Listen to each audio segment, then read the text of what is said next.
Hi guys, I'm Leanne. Welcome to Print and Polish. This is where I do my nails and talk about a book that I read. The book might be good, might not. And much like the books, the nails might turn out, they might not. So let's get started and see how it goes. Today's book is The Power by Naomi Alderman. It was first published as a hardcover in 2017 and the 400-page paperback was in 2019. I was in a reading slump for quite a while before I picked up this one, and I have to say it definitely rekindled my interest in reading. I know the title alone gives the impression that it's a self-help book, but it is so far from it.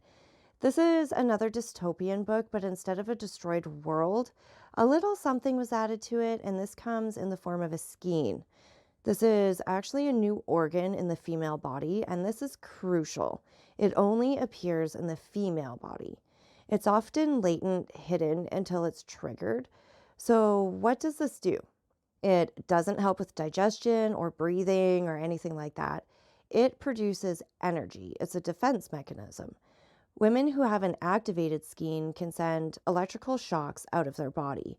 This can range anywhere from a really mild tingly sensation to a full-blown enough to kill someone charge.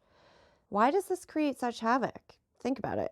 Women have been oppressed for centuries. Although so very much has been done regarding women's rights and protections, a lot more still needs to be done. We're still not equal.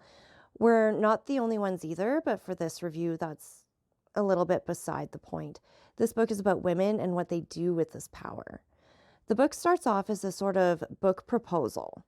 Throughout this book, I believe that there's notes back to the author about it, which I found really cool.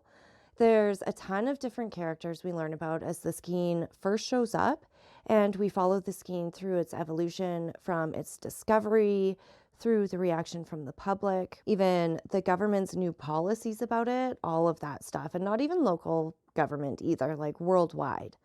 We also follow other characters as they use it for personal protection, malicious intent, even fraud.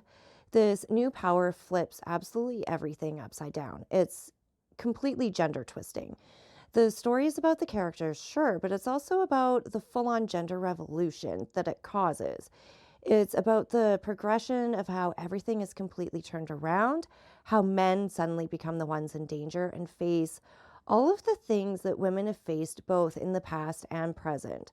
Crimes against men increase, and not just property crimes, but also bodily crimes as well. A good example of this is this one accidental journalist. He catches a video, I think, of one of the very first skein-related attacks, and he ends up becoming a professional journalist because he somehow managed to start gaining the trust of many females.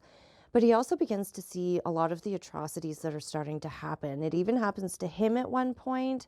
But again, he keeps gaining the trust of all these women and somehow gets a lot more of the backstory than other journalists would. Many women are followed right from the beginning: a government official, a girl in a crime ring, an abused girl who actually ends up creating a brand new religion, and many, many more. It's a mind-blowing read, and I loved every second of it. The last letter from the publisher, maybe the editor, absolutely rocked me. It was an impeccable end to an already fantastic story, and I couldn't have been happier with it. It's a full-on 5 out of 5 again, guys, and I really, really hope that you give this a read. It's fantastic. I think you're really going to enjoy it. And that's it. So thank you so much for joining in. If you want to give that book a read, the link is down below, along with all the links to the nail products. If you think of a book you want me to read or a nail design you want me to botch, please let me know. And if you'd like something a little bit different, check out All About Stories, where I read classic books like The Count of Monte Cristo, which is a fantastic book about revenge. Thanks again and have a great day. I'll see you later.